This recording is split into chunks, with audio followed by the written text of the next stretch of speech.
With 26 consecutive wins in Frost Arena, South Dakota State owns the longest home court win streak in all of men's college basketball.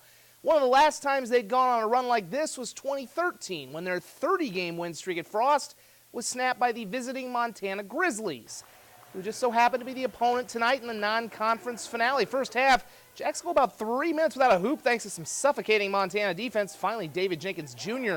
gets them going with a three as SDSU goes up by 1. He had 12 points.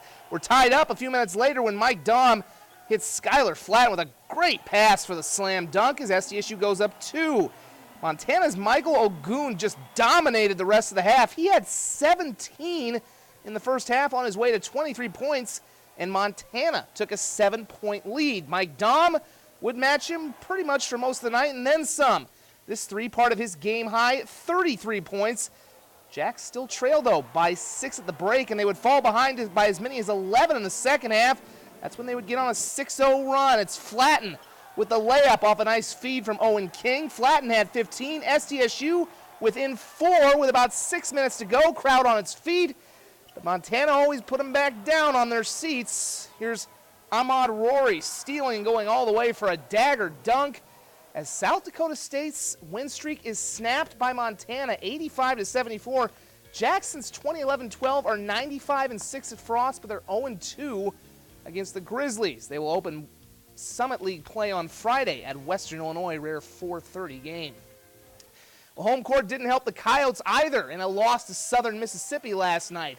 Up 34-29 at the break, USD went cold in the second half, shooting just 33% and losing 66-60, falling to 6-7 in non-conference play and taking some disturbing trends with them into Summit League play that they were pretty candid about afterwards. I feel like at times we get a little too comfortable with leads, and it comes back to bite us in the butt. But I think, and we have 7 losses, and probably 4 or 5 of those losses we've had the lead in the second half. So we got to work on really locking in on defense and finishing games. We are who we are right now.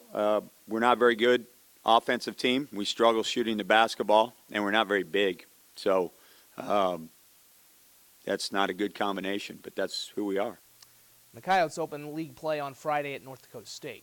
Though the 44th annual Floyd Farron Wrestling Invitational is a one-day-only affair this year, it's certainly not short on action or top-ranked wrestlers who could be in the mix for state championships come February. We start with the semifinals out at Lincoln High School. 182 pounds, Watertown's Jaden Hartford swings around and gets a headlock on T's PJ Parmalee, eventually finishing the pin at 237 to advance to the championship, where he would fall to Brookings' Jacob Schoon.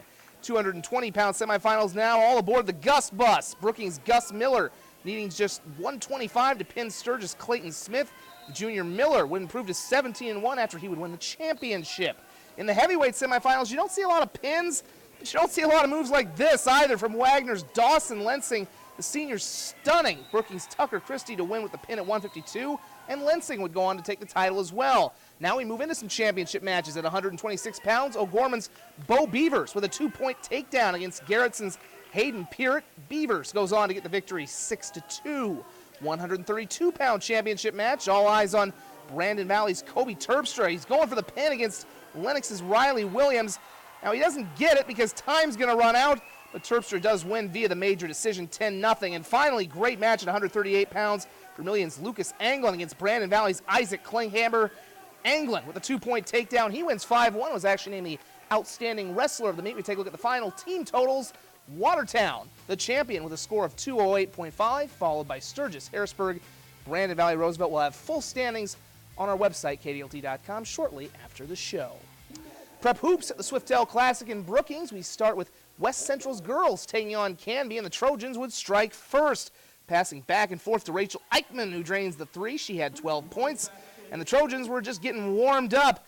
Here comes Bailey Nestor going around and through the lane to give West Central a 9-point advantage. Canby trying to keep pace on their next possession as Kaylee Lepke will come open off the inbounds and splash home a jumper from the wing. There were just too many Trojans for them to handle today. Cheyenne Masterson is masterful on this bucket and the foul. She had 11 points. Just throwing that one up and in as West Central gets a nice victory, 66-36. More scores coming up online after the show. The Minnesota Vikings can clinch a playoff spot with a victory tomorrow and at Detroit and some help. The Vikings currently hold the final wild card in the NFC and can clinch tomorrow if the Eagles and Redskins lose, and the Vikings can, of course, get that win in Detroit. Now, the last time Minnesota went on the road, they left their offense at home and fired offensive coordinator John DeFilippo on the way back. Kevin Stefanski's group looked much better last week, putting up 41 points on 418 total yards of offense in a win over Miami. It's not the plays so much as it's the players and the execution. I'll go back to game after game this year where the plays are there, they're good plays. We got to execute, and we've got to, make the coaches right. Well, the Vikings did get some help tonight. Washington losing at Tennessee 25-16. So again, now the Vikings just need to win tomorrow and get an Eagles loss, and they would be in the playoffs.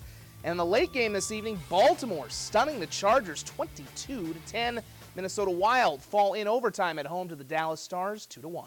We're back in one moment.